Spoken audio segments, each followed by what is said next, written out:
खुलुमबाय दिनैनि एनबिएननि रादाबखौ फरायदों जारिमिन बरगयारिया दिनैनि गाहाय रादाबफोराव दङ कक्राझाराव प्रजेक्ट डाइरेक्टर आत्मानि बानजायनायाव बायार्स एन्ड सेलार्स मिट हाबाफारि खुंदों कार्बि आंलंनि मिस फुजा बसुमतारिया इंलेन्डआव खुंफुंजानो गोनां कमनवेल्थ गेम्स जुडु चेम्पियनशिप बादायलायनायाव हादरनि जानानै बाहागो लागोन गसाइगाव बिएड फरायसालिमायाव गोदान फरायसाफोरखौ बरायदों चिराङाव जिनाहारि खालामनायनि हेंथायै गोख्रों हानजा सुरदों आरो कक्राझाराव ट्राफिक पुलिसआ सासे आइजोखौ बुनायनि गोख्रों अजद सिखारदों।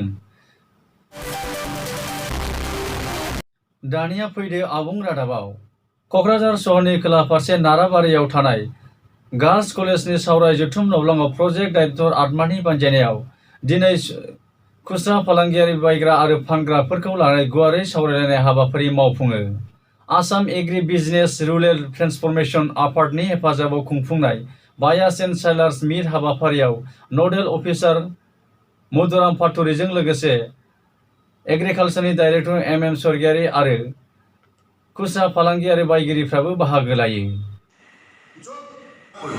ইয়াত কোনো ফৰ্মেল এড্ৰেছ কৰি পেলাই দৰকাৰ নাই সেইকাৰণে আমি মিট ৰাখিছোঁ সভা বা বিকিবলৈ ৰখা নাই মই থুলমূলভাৱে আমি আজি যে আহিছোঁ বা এপাৰ্টে কি কৰিবলৈ গৈছোঁ এপাৰ্টত কেনেকৈ কৰিম সেইখিনি আপোনালোকক বহুবোধ কৰিলোঁ ইয়াৰ পিছত আমি আপোনালোকৰ মাজত চেলাৰ্ছক ছেপাৰেটকৈ বায়াৰ্ছক ছেপাৰেটকৈ কৰি আমি আমাৰ মূল কাৰ্যসূচী আগুৱাই লৈ যাম। Assam agri business and rural transformation project ইয়াক চমুকৈ এপাৰ্ট বুলি কোৱা হয় এই এপাৰ্টৰ আমি 1833 কোটি টকা আমি বিশ্বব্যাংকৰ পৰা ঋণ লৈছোঁ 4.5 বছৰৰ কাৰণে 4.5 বছৰৰ ভিতৰত আমি কৃষকৰ আৰ্থিক অৱস্থাটো উন্নতি কৰাৰ কাৰণে আমি লক্ষ্য এটা লৈছোঁ। फुजा बसुमतारिया इंलेन्डआव खुंफुंजानो गोनां कमनवेल्थ गेम्सआव भारतनि जानानै बादायलायगोन रायजोनि गेजेराव बर' हारिनिफ्राय गुबुन सासेबाव लाइमोन गेलेगिरिया मुलुगनां थाखोनि बादायलायनायाव बाहागो लाहैनो थियारि जानाया बर' हारिनि बेसेबा गिदिर गोग्गाथाव रादाब फैगौ सेप्तेम्बर दाननि 25 अक्ट'निफ्राय 30 अक्ट'सिम इंलेन्डनि इउनिभार्सिटि अफ हलबारहेम्पटन लन्दनआव खुंफुंजानो गोनां कमनवेल्थ गेम्स जुडु चेम्पियनशिप बादायलायनायाव जानाय गेलेनो कार्बि आंलं लांहिन धुपगुरिनि गामिनि बन्दालाल बसुमतारिनि अनजालि फिसाजो तरायना फुजा बसुमतारिया बादायलायनो साखा फारासै फुजा बसुमतारिया इंलेन्डआव खुंफुंजानो गोनां कमनवेल्थ गेम्सआव थांनो थाखाय रांनि गोनांथि जानाय खौराङा बावैसो सान सिगां खौरां बिजोङाव गोसारलायनाय लोगो लोगो कार्बि आंलं अट'नमास काउन्सिलनि गाहाय खुंगिरि तुलिराम रंहंआ मिस फुजा बसुमतारिनो 1 लाख राङारि अनसुंथाइ हरनो राजि जायो आरो गेम्सनि जुडु चेम्पियनशिप बादायलायनायाव गाहामै गाहाम देरहासार जानायनि थाखाय गाहाम हामलायथि बावहरो।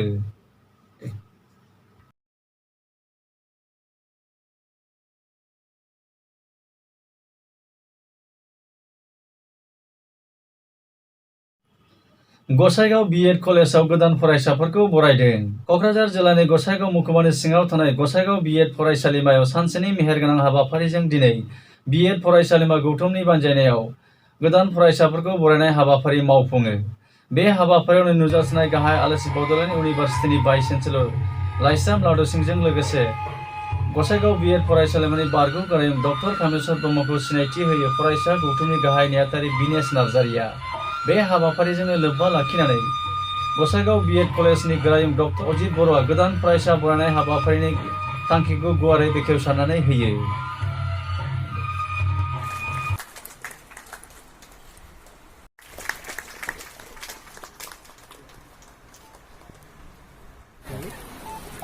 আজি আমাৰ গসাইগাঁও বিএড কলেজৰ ফ্ৰেচাৰ্ছ ছ'চিয়েল মিট ইয়াতে আমি নতুন বিএড আৰু ডিএড ট্ৰেইনিছত ৱেলকাম ইয়াতে কৰিছোঁ আৰু আমি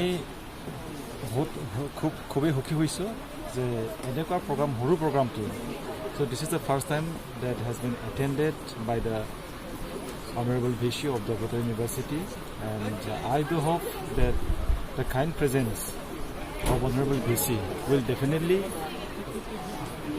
motivate the staff, motivate even me, the principal and the students to work harder for the spread of education in the society.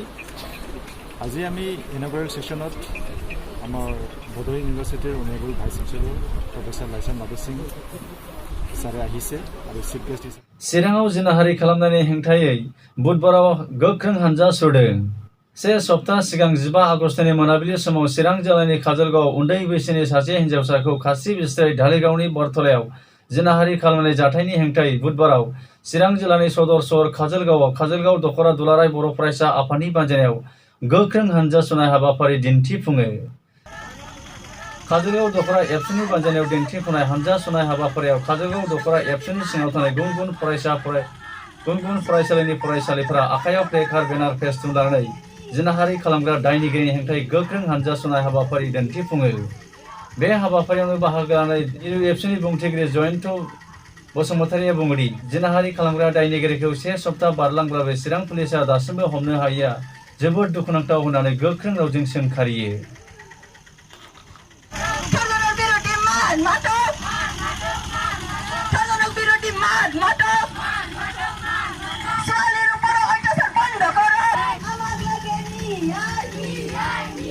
Chirang জিলা প্ৰশাসনে কৈ আছে যে কালপিটৰ তেওঁলোকে চিনাক্ত কৰিছে অলৰেডি কালপিটৰ পৰিয়ালৰ তেখেতৰ দেউতাক তেওঁলোকে কালপিটক মানে তেওঁলোকৰ হাতত গঠাই দিয়াৰ কাৰণে চিৰাং জিলা প্ৰশাসনে প্ৰেছাৰ এটা দি আছে বুলি কৈ আছে। তেখেতসকলে আমাক কৈছে যে অতি সোনকালে তেখেতসকলে প্ৰয়াস কৰিব। আমি বিশ্বাস ৰাখিছোঁ যে অন্য ধৰ্ষণৰ কাৰ্যত জড়িত থকা ব্যক্তিসকলক ধৰ্ষণ কৰা কালপিটসকলক যিটো চিৰাং জিলা প্ৰশাসনে এৰেষ্ট কৰিছে প্ৰয়াস কৰিছে আইনৰ বিধানী তেওঁলোকক শাস্তি প্ৰদান কৰা এটা তেওঁলোকে ব্যৱস্থা কৰিছে। এই ক্ষেত্ৰতো তেওঁলোকে যাতে লেহেম নকৰে যিমান পাৰে এটা অতি সোনকালে তেওঁলোকে প্ৰয়াস কৰে আমি দাবী জনাইছোঁ। বহুত বেয়া কথা হৈছে, বহুত দুখ লগা কথা কি 15 তাৰিখে যিটো মানে এটা ডাঙৰ কাণ্ড হৈছে আজি ইমান দিন হৈ গ'ল বাট এতিয়ালৈকে আমি একো ৰিজাল্ট পোৱা নাই এইটোৰ বিষয়ত।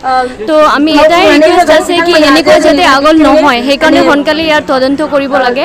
যদি তদন্তটো সোনকালে নকৰে তেনেহ'লে এই কেছটো আৰু দিনক দিনে বাঢ়ি গৈ থাকে, যাতে এই কেছটো দিনক দিনে বাঢ়ি গৈ নাযায়। क'क्राझाराव ट्राफिक पुलिसा सासे आइजोखौ बुनायनि गोख्रों अजद सिखारदों।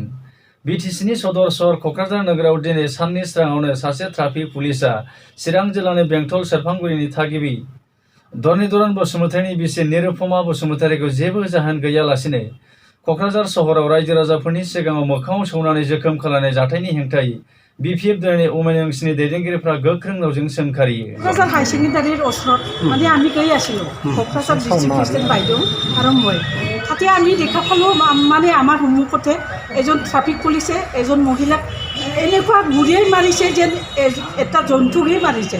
আমি দেখা পাই পেলাই আমাৰ মনত ইমান বেয়া লাগিল। আইন আছে, কিবা যদি দোষ আছে আইন আছে, আইন হিচাপে অলপ মানে ব্যৱস্থা ল'লে ভাল। আৰু কিছুমান সংগঠন আছে সিহঁতৰ দ্বাৰা এই কিবা দোষ থাকিলে ব্যৱস্থা কৰিলেই ভাল, আমি সেইটো বিচাৰোঁ। কিন্তু এজন ট্ৰাফিক পুলিচ এই ডিউটিত আছে ৰাইজৰ ওচৰত মানে ই ডিউটিত আছে। আকৌ ডিউটিত থকাৰ সময়ত এজন মহিলা মানুহক এনেকুৱা জন্তুৰ নিচিনা ব্যৱহাৰ কৰাটো আমি সহ্য হোৱা নাই। সেইকাৰণে আজি আমি মহিলাৰ ওপৰত ইমান অত্যাচাৰ কৰাটো আমি উচিত ব্যৱস্থা বিচাৰোঁ, যাতে ৰাইজে চৰকাৰে এইটো উচিত ব্যৱস্থা কৰি শাস্তি দিয়ে। ट्राफिक पुलिसजों जोखोम खालामजानाय आइजोखौ क'क्राझार आर.एन.बी. सिभिल हस्पिटालाव फाहामथायनि थाखाय थिसननाय जायो।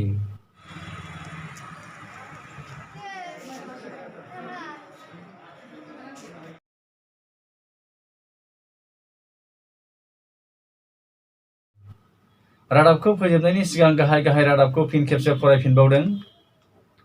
क'क्राझाराव प्रजेक्ट डाइरेक्टर आत्मानि बानजायनायाव बायार्स एन्ड सेलार्स मिट हाबाफारि खुंदों।